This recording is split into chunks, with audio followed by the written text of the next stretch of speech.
मैं बुद्ध से पूछा, मेरी जिंदगी में इतने दुख क्यों हैं? इतनी तकलीफें क्यों हैं? इतनी परेशानियां क्यों हैं? तो महात्मा बुद्ध ने उससे कहा, बताओ तुम्हें कौन सा दुख है? उसने कहा, मैं अपने कितने दुख आपको बताऊं? मेरी पूरी जिंदगी ही दुखों से भरी हुई है। जो मेरे रिश्ते हैं उन रिश्तों से भी मैं दुखी हूँ और मेरे शरीर में भी बीमारियां होती रहती है। एक के पीछे एक दुख लगा ही रहता है।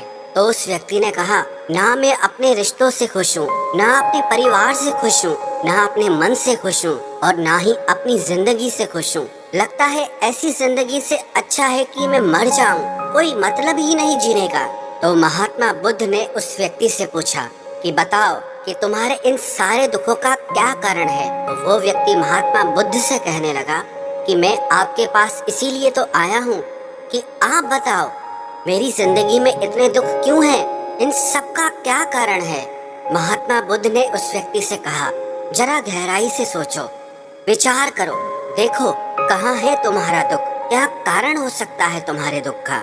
उस व्यक्ति ने बहुत सोचा, पर जब उसे कुछ समझ नहीं आया तो बुद्ध ने उसे उत्तर दिया कि तेरे सारे दुखों का कारण तू ही है। तेरे मन की आसक्ति है, तेरे मन का मोह है। बुद्धा का एक प्रसिद्ध कोट है जो आपने भी सुना होगा, the root of suffering is attachment. आपके सारे दुखों का कारण आपका मोह है, आपके मन का अटैचमेंट है, आसक्ति है। तो उस व्यक्ति ने बुद्ध से कहा कि मैं समझा नहीं, हर दुख का कारण कैसे हो सकता है? तो महात्मा बुद्ध ने उसे 3 छोटी छोटी कहानियां सुनाई। पहली कहानी, एक व्यक्ति पेड़ से चिपक कर चिल्ला रहा था कि कोई मुझे बचाओ, कोई मुझे इस पेड़ से छुड़ाओ, इस पेड़ ने मुझे पकड़ लिया है। तो वहां से एक गुरु और शिष्य गुजरे। उस शिष्य ने अपने गुरु से कहा कि गुरुदेव, इस आदमी की मदद करनी चाहिए, ये इस पेड़ से चिपक गया है, इसे छुड़ाना चाहिए। तो उसके गुरु ने अपने शिष्य से कहा कि इसकी मदद कोई नहीं कर सकता। तो वो शिष्य हैरान होकर पूछने लगा कि ऐसा क्या है कि इसकी कोई मदद नहीं कर सकता? तो गुरु ने कहा कि इस व्यक्ति ने खुद ही पेड़ को पकड़ लिया है, और जिस इंसान ने खुद किसी चीज को पकड़ा हुआ है उसे कौन छुड़ा सकता है, उसे कौन बचा सकता है? ऐसे ही बुद्ध ने कहा कि तुमने भी सारे दुखों को खुद ही पकड़ा है कि ये मेरा है, ये छूट न जाए, ये मेरे पास रहना चाहिए, ये मुझे मिलना चाहिए, और तेरे सारे दुखों का कारण ये मैं और मेरे का बंधन है। फिर बुद्ध ने उसे दूसरी कहानी सुनाई कि जैसे एक मकड़ी वो खुद ही जाला बुनती है, और जाला बुनते बुनते एक दिन ऐसा आता है कि वो उस जाले में खुद ही फंस जाती है। वो चाह कर भी उस जाले से बाहर नहीं निकल पाती है।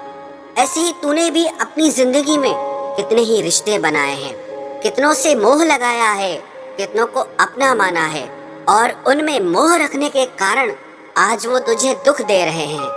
सारी दुनिया में कुछ भी होता रहे, हमें दुख सुख नहीं होता है। हमें दुख सुख कब होता है? जब हमारे अपने के साथ कुछ होता है या हमारा अपना हमारे साथ कुछ करता है। फिर महात्मा बुद्ध ने उसे तीसरी कहानी सुनाई कि शहद से भरे एक पात्र में एक उड़ती हुई मक्खी घुस जाती है। उस शहद के मीठे रस में उसे बहुत आनंद आता है, वो बहुत प्रसन्न होती रहती है, और अगर वो चाहे तो थोड़ा सा शहद का रस लेकर के वहां से उड़ सकती है। लेकिन वो उस रस में इतना डूब जाती है, इतना खो जाती है कि वो वहां से उड़ना ही नहीं चाहती, और उस रस को लेते लेते उसके पंख उसी शहद में फंस जाते हैं। फिर जब तक उसका पेट भरता है वो बुरी तरह से उस शहद में फंस जाती है। फिर वो वहां से निकलने की बहुत कोशिश करती है, आगे जाती है, पीछे जाती है, दाएं जाती है, बाएं जाती है, पर वो वहां से उड़ नहीं पाती है, वो फंस जाती है उसी में ही। ऐसे ही तूने भी अपनी जिंदगी में जिन रिश्तों में आनंद लिया, सुख लिया, शुरू शुरू में तो तुझे बहुत सुख आया, और आज वही रिश्ते तुझे दुख दे रहे हैं। ऐसे ही जब कोई व्यक्ति जब स्वास्थ्य की परवाह ना करके स्वादिष्ट रसों के पीछे पड़कर कुछ भी खाने लगता है तो आगे चलकर उसका शरीर खराब हो जाता है, उसके शरीर में रोग आ जाते हैं। ऐसे ही जब मन संसार की बहुत सारी आशाएं कर लेता है, तृष्णाएं और वासनाएं कर लेता है, तो उसके मन में धन का लोभ आ जाता है, और फिर चाहे उससे कितना भी धन मिलता रहे, उसकी तृप्ति कभी भी नहीं होती। वो हमेशा धन से अतृप्त रहता है और फिर इससे उसके मन में दुख का जन्म एहसास हुआ कि महात्मा बुद्ध बिल्कुल सही कह रहे हैं। यही वजह है मेरे सारे दुखों की। मेरे सारे दुख मेरी ही वजह से पैदा हुए हैं, मेरे ही मन के मोह से, अटैचमेंट से पैदा हुए हैं। फिर उसने महात्मा बुद्ध से दूसरा प्रश्न किया कि आपने मुझे कारण तो बता दिया, अब मुझे इसका उपाय भी बताइए। महात्मा बुद्ध ने कहा, अगर तुम सारे दुखों से पार होना चाहते हो, अपने मन को मोह और वासनाओं से ऊपर उठाकर प्रेम और संतोष से भर दो, क्योंकि जिसके हृदय में प्रेम और संतोष का दिया जल गया, उसके मन से मोह और वासनाओं से जन्मे हुए दुख का सारा अंधकार ही दूर हो जाता है। हालांकि ये बात कहने में बहुत आसान है, लेकिन करना बहुत मुश्किल है। लेकिन जो भी व्यक्ति महात्मा बुद्ध के इस उपदेश को समझ गया ना, वो सारे दुखों से पार हो जाएगा। यही कहानी हमारे भी जीवन की है। हम खुद ही रिश्ते जोड़ते हैं और बाद में खुद ही रोते रहते हैं। हम खुद ही प्रेम बढ़ाते हैं और बाद में खुद ही दुख पाते हैं। हम जिनके पीछे मेरा मेरा करके मरते रहते हैं, आखिर में वही लोग हमें सबसे ज्यादा दुख पहुंचाते हैं, हमारा दिल दुखाते हैं। जिनकी खुशी के लिए हम कुछ भी करने को तैयार हो जाते हैं, जिनकी खुशी के लिए हम अपनी सारी जिंदगी कुर्बान कर देते हैं, आखिर में वही हमारे जीवन में दुखों का अंधकार भर देते हैं। चाहे वो हमारा परिवार हो, हमारे मित्र हो, हमारी संतान हो या कोई भी रिश्ता हो, जहाँ पे भी हमने मन के मोह के, आसक्ति के, अटैचमेंट के धागे बांध रखे हैं, आप गौर करना, आपके जीवन में सारा दुख वहीं से आ रहा है।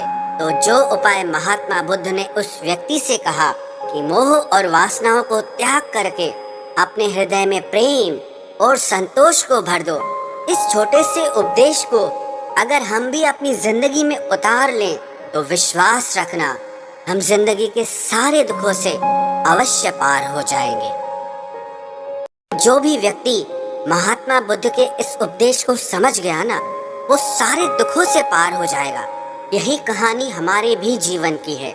हम खुद ही रिश्ते जोड़ते हैं और बाद में खुद ही रोते रहते हैं। हम खुद ही प्रेम बढ़ाते हैं और बाद में खुद ही दुख पाते हैं।